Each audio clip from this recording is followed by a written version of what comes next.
Now, to introduce our next speakers, we have Erica McMannes, who is the COO and founder of Instant Teams.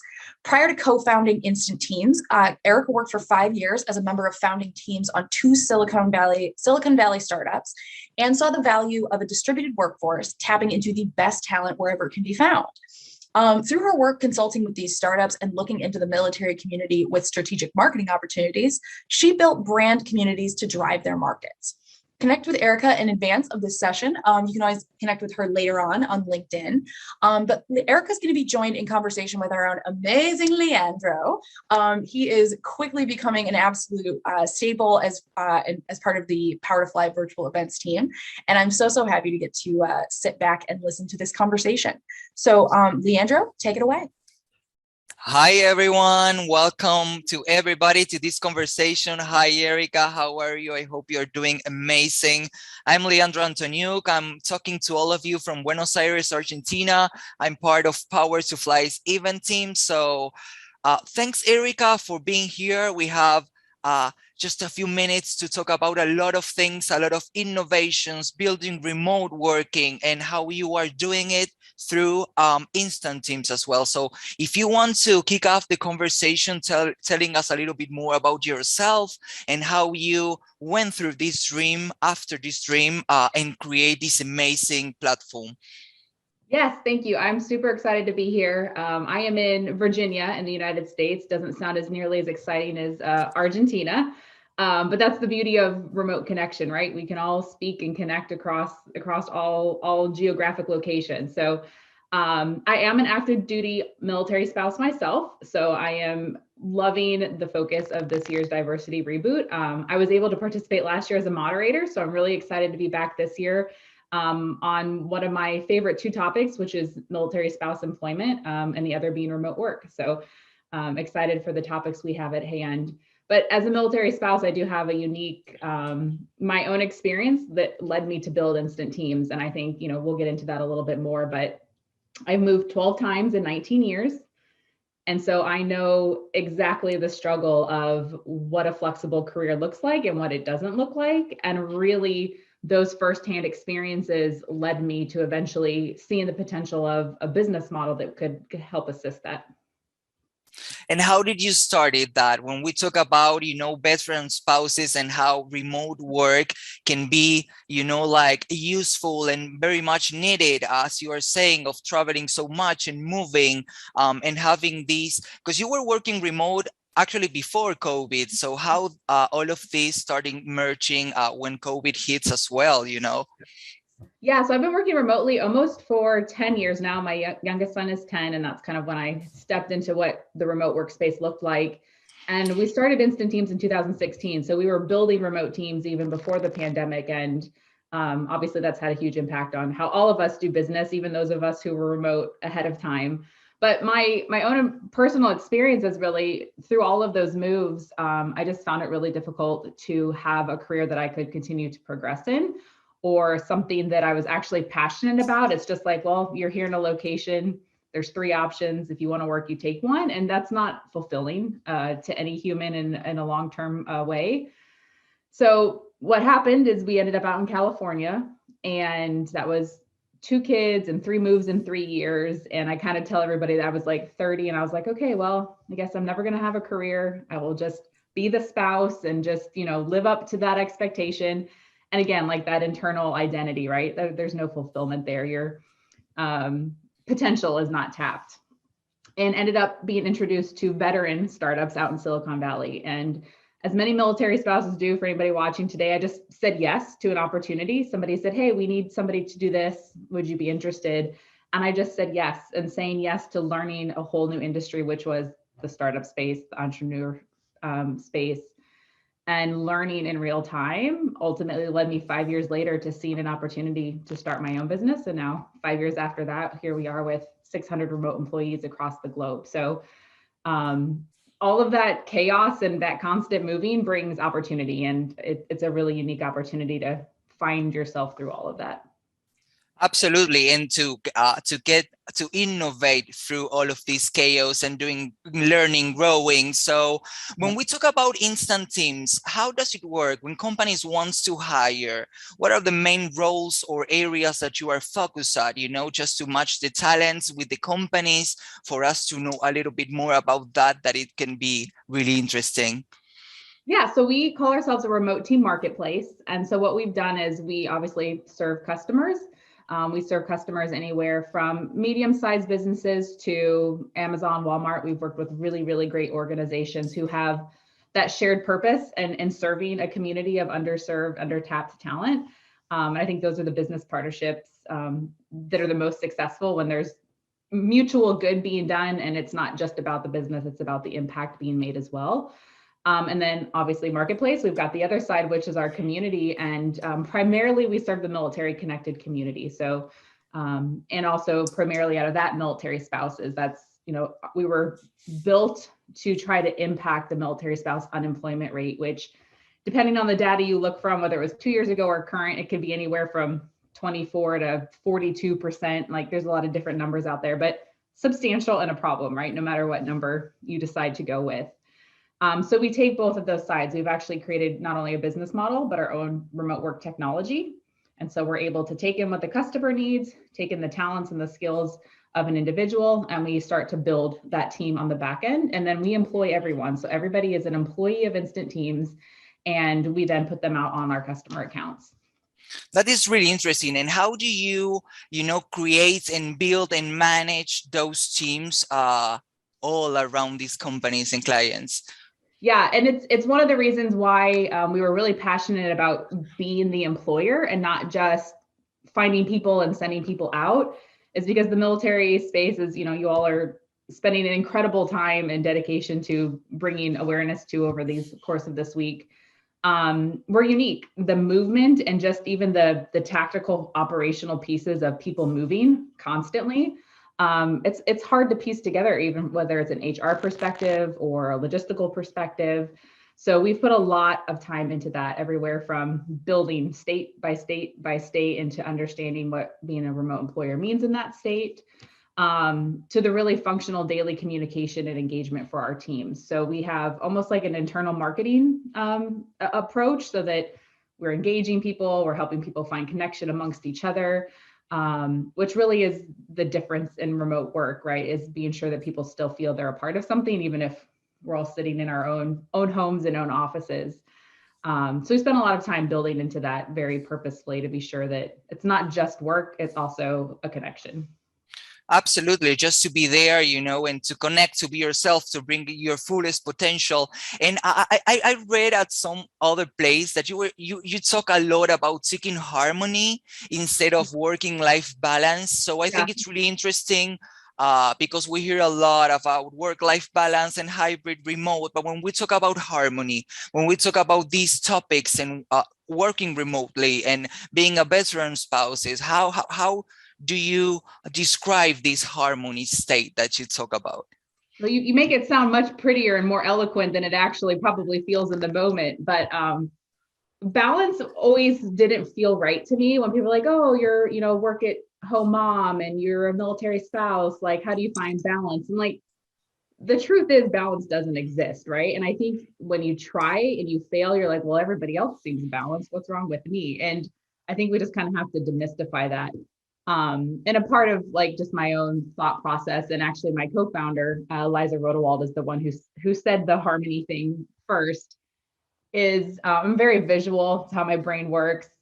It doesn't make sense probably externally sometimes, but to me it does. And so I really see the priorities in my life, whether it's family, work, kids, spouse, almost like a modular system. And so for harmony, to me, it's like they're all there existing, but they can kind of move. So right now, work is a priority. Kids are at school. Come 4 o'clock, that box needs to move down, and the kids. So that's where the harmony is found for me. It's everything is a priority, right? And I think when you make people try to balance it or push it off the scale, it doesn't work.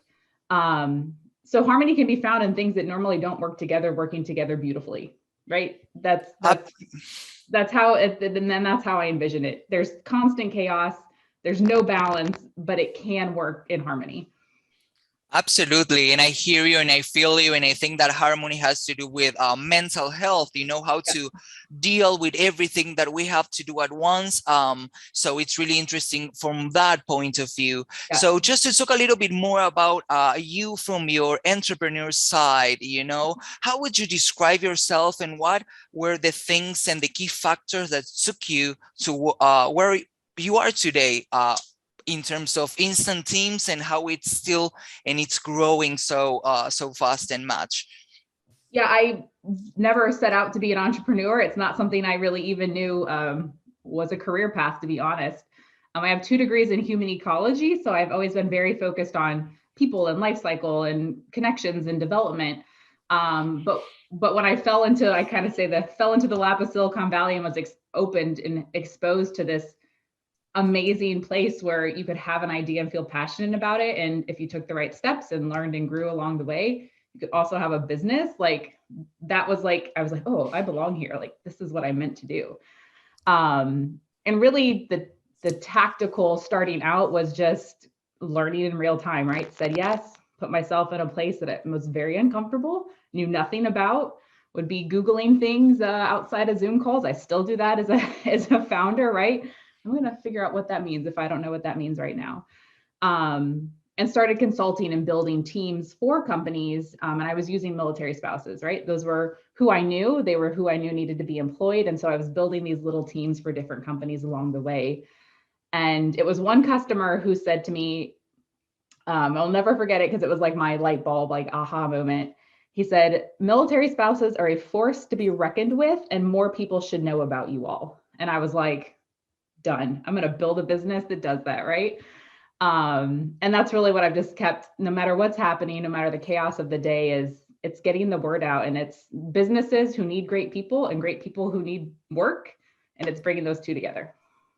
Absolutely. And actually I was thinking, I'm hearing you, and it has to do, it translates on your personality. I mean, it's who you are, it's your storytelling, it's what you are living actually, and to match that with a need that it's out there in the market, to match talents with the company, that it's really interesting actually to hear about. There was a question that was pre-submitted that has to do with the struggles of bringing, your own innovations in terms of growing and scaling a business on this field. So what can you tell us a little bit more about that, and how do you see the future of work in terms of instant teams helping companies to hire veteran spouses as well? Yep. The struggles are many. I could answer that question in various ways. Whether it's, just growing and scaling a business, no matter what you do, is a deep learning curve. I think being a military spouse and also a female founder is where we've had to kind of chart through just biases that people think they know about you. Oh, you're a military spouse, how sweet. And they kind of have like this 1950s-esque image of you in the kitchen. And it's just so bizarre to me. But when you say military spouse, a lot of times people just have like this Hollywood movie-esque persona. And especially as a tech founder and a military spouse, you've got to like get past both of those for people even to start to listen to the actual business technology solution that you're bringing to the table. And I'm an introvert. I have had to take life coaching to like get me comfortable, like out front and center, right? I've got to be passionate about what I'm passionate about outside of my head, or nothing will be ever changed. So the nuances of learning and growing as an individual, alongside kind of demystifying what people think military spouses can do, whether it's as a founder or in the workforce or as an employee. Those are all challenges, and they're very real, and they're still happening day to day. And I love conversations like this, because then people are like, oh, okay, I'm not the only one, or there's ways we can come together and continue to fight against it. Oops, I can't hear you, Leandro. Sorry, there we go. What kind of barriers and, bias did you find that you can tell us, you're being really straight to the point on it. And it's really good to hear and to have the conversation to can pass and go beyond all of those bias that we have, Yep. I think for military spouses, a lot of people assume they don't want to work, or their lives are so chaotic that they can't commit and they can't work. Or they really just haven't taken the time to ask the right questions, like what can you do? What are you passionate about? What would you like to do? And, if I wrap that up in just one bias, it's just people really don't understand, whether it's a veteran or a military spouse, they don't understand what that means as people in the business space. What does a military spouse professional mean? What does a veteran transitioning to become a civilian business person mean? And these conversations are exactly what kind of can get us to that point. But part of that is just the preconceived notions of who people think military spouses are. And sometimes it's fun just to ask people, like, what do you think I do on a daily basis? Like, who do you think I am? But also in military settings, and that's not just the outside world. Often our worst enemies are those inside the community, which is not always a fun thing to say, but allowing people to live up to their potential and realizing that they do have a role and a function outside of supporting an active duty spouse, which I have done for 20 years. I'm very honored and grateful to be able to be a part of this type of lifestyle and this journey, but that doesn't mean that I also don't have my own personal goals and aspirations along the way.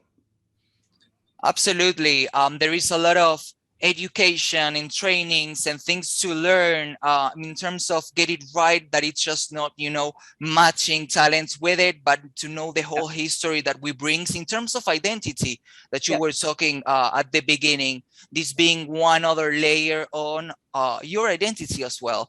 There was a question here from the audience that I just wanted to ask. Sure. What type of employees do you use with remote work? I understand it is military spouses, but what type of positions? Sure. We actually hire non-military connected. So we are, we hire anybody. If you've got the skill set and you're able to work, it's just we're mission driven to military spouses. But we build customer support, operational support, and sales support teams. So we have teams anywhere of a team of 10 to one customer. We have a team of 200 plus. And they are doing anywhere from tech support, tier 1, tier 2, tier 3, customer support response. We have a crisis response team that works for a cybersecurity firm. So we are industry agnostic, meaning we will work with any fintech, insurtech, cyber tech, health tech, ed tech. We would have customers from all of those industries, but we really focus on the types of teams we build. That allows the business model to scale, that allows us to know and kind of build all of those pieces operationally that support those types of teams.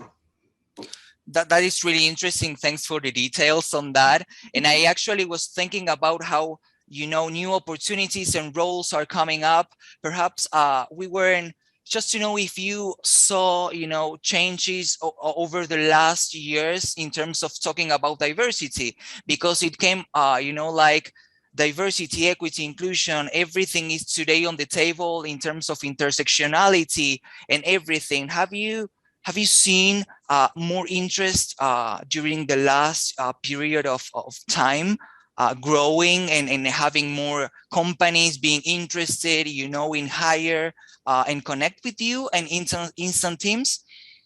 Yeah, so I think remote work is a really unique bridge to diversity because it immediately opens all doors.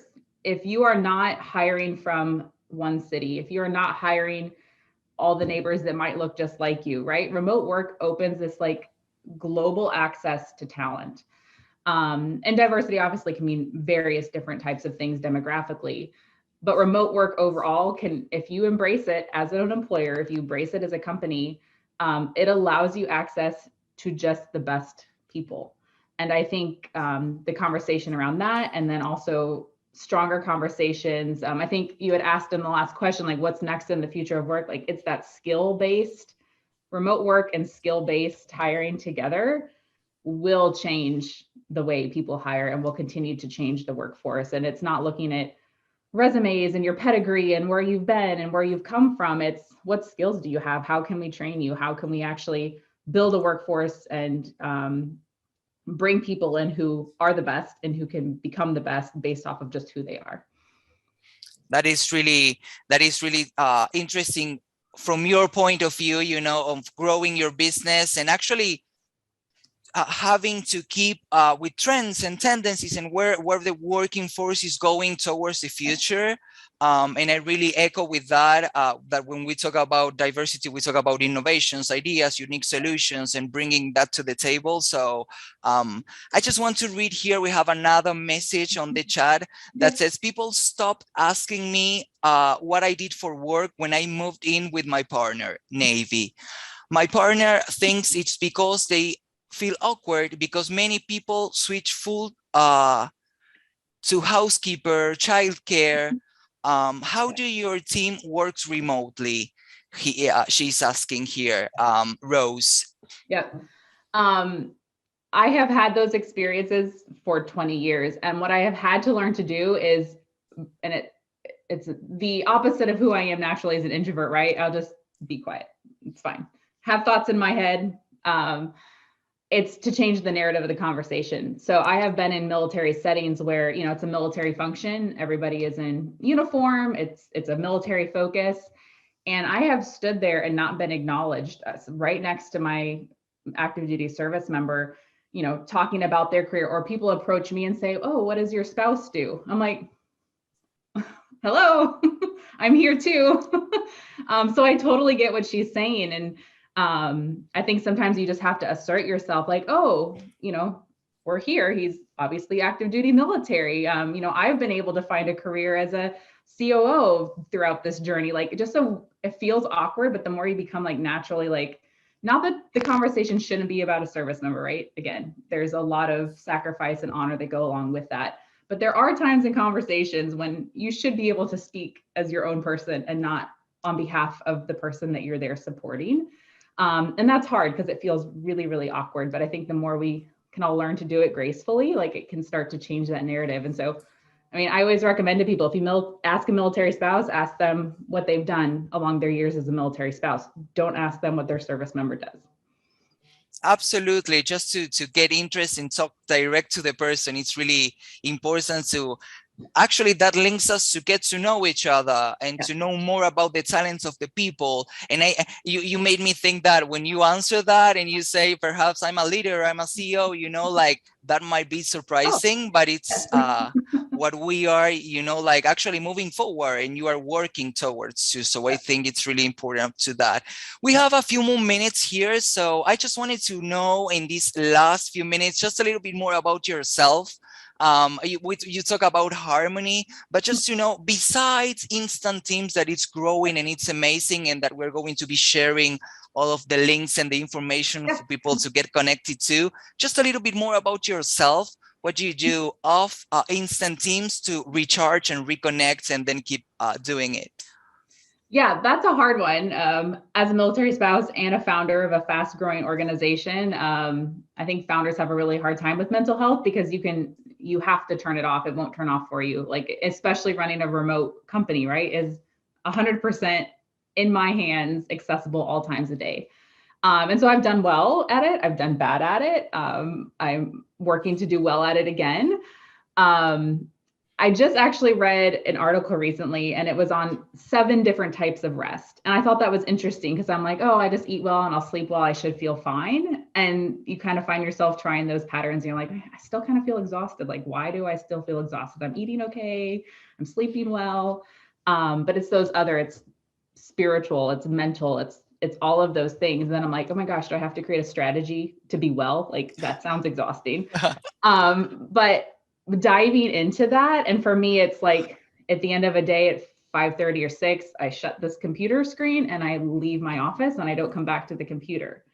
I've set up my phone so that I don't get notifications, and they're on like the 3rd screen. My work stuff is like, you know, weird little tactics, but absolutely, when you work remotely and you've got it in your hands, you've got to come up with boundaries that are healthy. I love thrift shopping. That is my favorite thing to do. It's like, I don't know, it's like Zen. Like, there's nobody asking me questions. I don't have to strategize. I can just look for treasure. Like, it's like treasure hunting. And yard work. Those are just sound pretty boring, but I love just, those are like my quiet space when I can just kind of go to and just collect my thoughts. No, really interesting. And to talk about setting boundaries and limits, you know, and to know when to get connected to. So it's really, thanks for sharing that. And if we have to do a fire, you know, rapid fire chat right now, and if you have to tell us, you know, a little tip to succeed being a woman leader in a male dominated world, you know, like you are succeeding. So this is really inspiring. If you have to give us just one little advice to give here and where we can connect with you and where can we find you, that would be great for people to connect with you, and instant tips as well. Yeah. One tip. I think the emotional intelligence factor comes first. So knowing what you do well and what you don't do well when you need to succeed in a dominated space in any measure, right? Once you know where you're comfortable and where you can navigate yourself, that helps navigate through other people. But you have to know about yourself first. And that sometimes takes time. It sometimes takes a little discomfort, but you got to get there.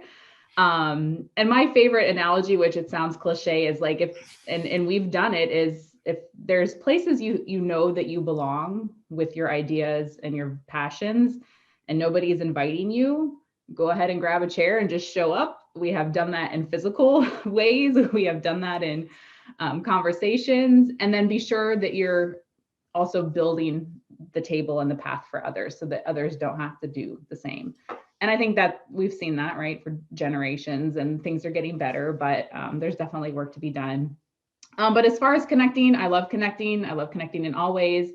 I am on LinkedIn, so Erica McMannes. Let me see how to spell my last name there on the screen. So I'd be pleased to connect with people, have conversations. We are at instantteams.com for more information on whether you're interested as a customer or interested as being a part of our remote teams.